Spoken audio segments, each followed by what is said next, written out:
Nagpatuloy sila sa pag-drive hanggang sa makarating sila sa isang nakakatakot na bayan, kung saan may mga abandonang mga sasakyan sa kahit saang parte ng kalsada.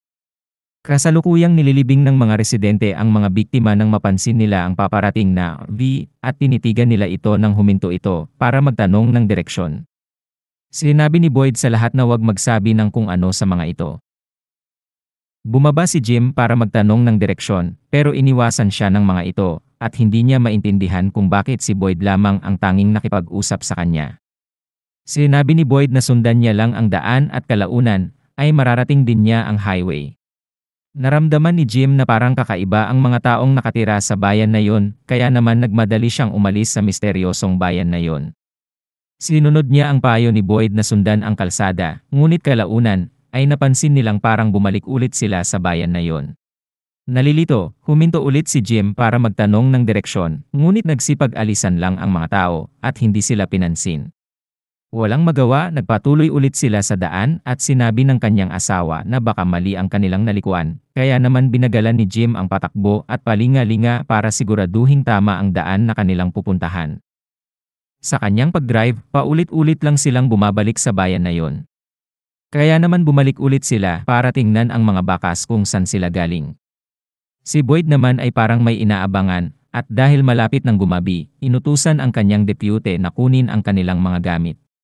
Habang si Tabetha naman ay patuloy na sinasabi sa kanyang asawa na baka may hindi sila nakitang likuan na daan nang bigla na lang silang may nakitang isang kotse na paparating na naging sanhi ng kanilang aksidente.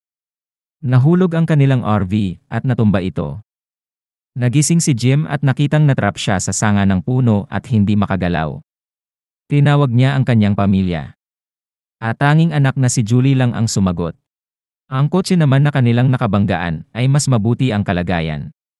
Ang isa ay nakalabas pa ng kotse at mabagal na naglakad para humingi ng tulong. Sa sandaling yun ay naglalagay si Boyd at ang kanyang deputy ng mga spike strips sa daan.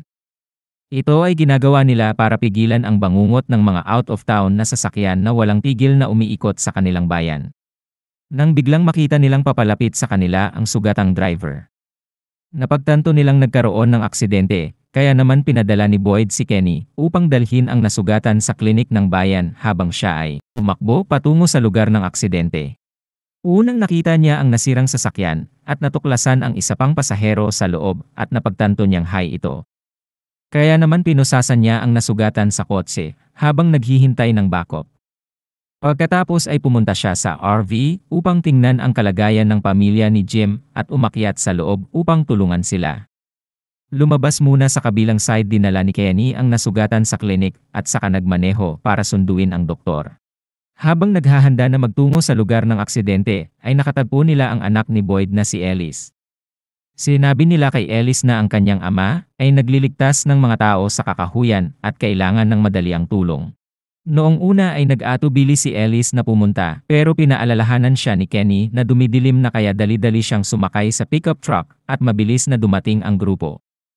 Sa pinangyarihan ay nagbigay muna sila ng first aid para sa nasugatan na lalaki at pagkatapos ay mabilis na pumunta sa RV. Sa oras na ito, ang asawa at anak na babae ni Jim ay nailigtas at sa kabutihang palad ay halos hindi sila nasaktan at medyo nanghihina lang dahil sa pagkabigla. Ngunit ang kanilang anak na si Ethan ay nabtas ng paa ng mesa sa kanyang hita at imposibleng maihatid siya pabalik sa bayan sa maikling panahon. At ang magpalipas ng gabi sa kagubatan ay magiging kasing ganda ng isang kamatyan. Napagpasyahan ni Boyd na ibalik si Jim at ang kanyang pamilya sa bayan, ngunit iginiit ni Jim na hindi niya iwan ang kanyang anak sa likod. Dahil dito, wala silang nagawa kung hindi payagan si Jim na manatili kasama ang kanyang anak habang ang kanyang mahinang asawa at anak na babae ay kailangang bumalik kasama si Kenny. Pagkaalis ng iba ay hindi mapakali at nag-aalalang tumingin si Boyd sa nagdidilim na paligid. Buti na lang ay may protective charm siya na natagpuan niya sa bahay ng lasinggero, kaya naman maingat niya itong isinabit sa bintana ng RV. Tumingin si Jim sa kanya na naguguluhan at ipinaliwanag ni Boyd na ito ay para sa proteksyon ng RV. Samantala ang pamilya ni Jim kasama sina Kenny ay pabalik na sa bayan pero nakalimutan ni Kenny ang tungkol sa spike strip na inilagay nila ni Boyd kaninang umaga. At dahil malapit ng maggabi, ay wala na silang pagpipilian kundi tumakbo patungo sa isang kalapit na colony house. Habang nasa loob ng RV ay isinara nila ang lahat ng mga pinto at ang mga bintana. Kinakabahang tumitingin sila sa labas at unti-unting lumitaw ang ilang malilim na figura mula sa kailaliman ng kakahuyan. Dahan-dahang lumalapit ang mga ito sa RV na parang multo pagkatapos ay kumatok sa pinto. Akala ni Jim ay dumating na ang tulong at gustong buksan ang pinto, ngunit mahigpit siyang hinawakan ni Boyd at sumigaw na hindi ito mga tao. Kung bubuksan nila ang pinto ay mapapahamak silang lahat. Tumigil ang katok sa wakas at binitawan ni Boyd si Jim na nakatayo doon na natulala at naguguluhan. Samantala pinangunahan ni Kenny ang pamilya ni Jim sa isang desperadong pagtakbo patungo sa Colony House. Ang nasugatan na lalaki na nagngangalang Jade ay aksidenteng nadapa at kinailangan siyang tulungan ni Kenny. Nang sa wakas ay nakarating sila sa harap ng pintuan upang makitang nakalock ang mga residente sa loob at labis ding kinakabahan. Ang hindi pagbubukas ng pinto sa gabi ay malalim na nakaugat na babala para sa kanila. Kaya naman nang ang kasintahan ni Ellis ay nagpumilit na buksan ang pinto, ay pinigilan siya ng isang malaking lalaki na may hawak na biril. Sakto namang sumulpot ang may-ari ng bahay na si Donna at sumigaw sa kanila na hindi ako tatayo lang at manonood ng mga taong mamamatway sa labas dahil hindi natin sila pinapasok. Sa sandaling iyon ang mga tao sa labas ay nakapansin ng ilang kakaibang individual. Papalapit sa kanto ay nakilala ni Julie ang isa sa kanila bilang kanyang nobyo at gusto siyang lapitan, ngunit si Kenny ay dali-daling hinila siya pabalik. Buti na lang bumukas ang pinto ng bahay at nagmadaling pumasok ang lahat para maligtas. Si Donna ay napansin ang ilang hindi pamilyar na mga mukha sa karamihan at sumigaw na sila ay dumapa. Si Jade ay nahimatay habang sina Julie at ang kanyang ina ay itinali ng iba sa isang hiwalay na silid. At malinaw na ang kanilang krisis ay malayong matapos sa gabing yun. Ang asawa ni Jim na si Tabitha ay kumalma at bago siya kalagan, ipinaliwanag sa kanya na ito ay isang proseso na ginagawa nila sa bawat bagong dating. Kailangan nilang pagdaanan ito kapag makarating sila sa Colony House. Pagkatapos ay sinimulan niyang sabihin kay Tabitha ang tungkol sa mga kakaibang pangyayari sa kanilang bayan at tinanong siya kung naniniwala siya sa mga dyablo.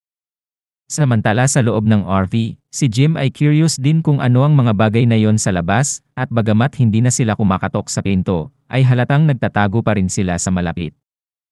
Nagsimulang sumiklab ang emosyon ng doktor at gusto niyang tingnan kung secure ba ang pagkabit ng charm sa pinto at pinigilan siya ni Boyd.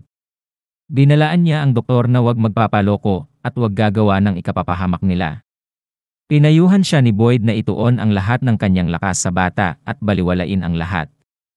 Ang taktika na ito ay tila gumagana at ang mga nilalang sa labas kalaunan ay umalis at nagsimulang tanggalin ng doktor ang binti ng mesa sa katawan ng bata. Sa tulong ng mga residente ng bayan, si Jim at ang kanyang pamilya ay nakaligtas sa kanilang unang gabi pagkatapos ng aksidente sa sasakyan. Ginamot din ng doktor ang mga sugat ng kanilang anak na si Ethan, at kinaumagahan sa wakas ay muling nagkayakap ang pamilya sa isa't isa ng mahigpit. Malinaw na ang mga karanasan noong nakaraang gabi ay naglapit sa kanila sa bingit ng buhay, kamatayan ay naging sanhi para mas bigyan nila ng importansya ang bawat isa. Pansamantalang inilagay ang pamilya ni Jim sa Colony House at nasulyapan ni Ethan ang isang nakangiting batang lalaki sa labas ng bintana. Si Kenny na nag-escort kay Tabitha at sa kanyang anak sa Colony House noong gabi ay hindi bumalik sa klinik para samahan ang kanyang ama na may demensya. Pagdating niya kinabukasan ay nakita niya ang pintuan ng klinik na nakabukas at nasa sahig ang pangontra nila, gaya ng inaasahan ang klinik ay nagkakalat. Ang nurse at ang ama ni Kenny ay parehong kahindik-hindik na pinatway sa silid. Hinawakan ni Kenny ang kanyang namtay na ama habang umiyak. Kung babalikan natin ang lahat bago pa man mangyari ang kahindik-hindik na sinapit ng mga nasa klinik, matapos dalhin ni Kenny ang nasugatang driver mula sa aksidente sa sasakyan pabalik sa klinik ay nagmamadali siyang umalis upang iligtas ang pamilya ni Jim. Ang tanging nurse na kailangang mag-alaga sa ama ni Kenny ay humingi ng tulong sa waitress na si Sarah mula sa restaurant ng bayan sa pag-aalaga sa mga pasyente. Hindi nila alam na ang tila inosenteng batang babae na ito ay talagang isang psychotic killer na walang anumang dahilan kung bakit niya pinatway ang driver. Pagkatapos ay nagpakita siya ng tunay na pagsisisi at ipinagtapat niya ang lahat sa kanyang kapatid, ngunit upang pagtakpan ito ay gumawa siya ng isang bagay na mas kakilakilabot. Pagkatapos na alalayan ng nurse ang ama ni Kenny papunta sa silid nito, ay nakita niyang nakabukas ang pinto ng klinik at ang nakangiting demyo ay papasok na. Nang sandaling yun ay nasa bahay na ang mastermind na si Sarah, at patuloy na nagkukumpisal sa kanyang kapatid na hindi niya dapat pinatay ang driver o binuksan ang pinto ng klinik. Dahil sa pagluluksa, tumakbo si Kenny sa kakahuyan para gumawa ng chessboard na paborito ng kanyang ama bilang isang pagpupugay. Sinubukan siyang e-comfort ni Boyd, ngunit si Kenny ay nilamon ng sama ng loob kaya napansin niya na ang mga Giblo ay palaging tila kalmado bago sila pumatay gaya na para bang alam nila na ang mga tao ay may napakalimitadong lugar na mapupuntahan. Ang mga salita niya ay labis na nagpaantig kay Boyd dahil ang asawa niya ay nakatagpo din ng isang trahedya sa mga kamay ng Diblo. Samantala, ang lalaking nasugatan sa aksidente sa sasakyan, sa wakas ay nagising na. Gaya ng nakagawian ay sinabi sa kanya ni Donna ang tungkol sa mga nakakatakot na aspeto ng bayan at ang kawalan ng kakayahan na makatakas sa mga mamamatway tao na halimaw na lumilitaw sa gabi. Pagkatapos marinig ang kwento ni Donna, naisip ni Jade na ito ay isang malaking prank na gawa-gawa ng kanyang travel companion at ang travel agency na kanilang nabook. Naisip niyang ito ay isang real-life escape room, kaya naman natahimik na lamang si Donna habang pinagmamasdan si Jade na masayang sumisigaw habang naghahanap ng mga clue para makumpleto niya ang misyon at makaalis sa bayan. Para sa kanya, lahat ng tao sa bayan ay mga karakter lamang sa kanyang sariling kwento, at kaya niyang gawin ang anumang gusto niya.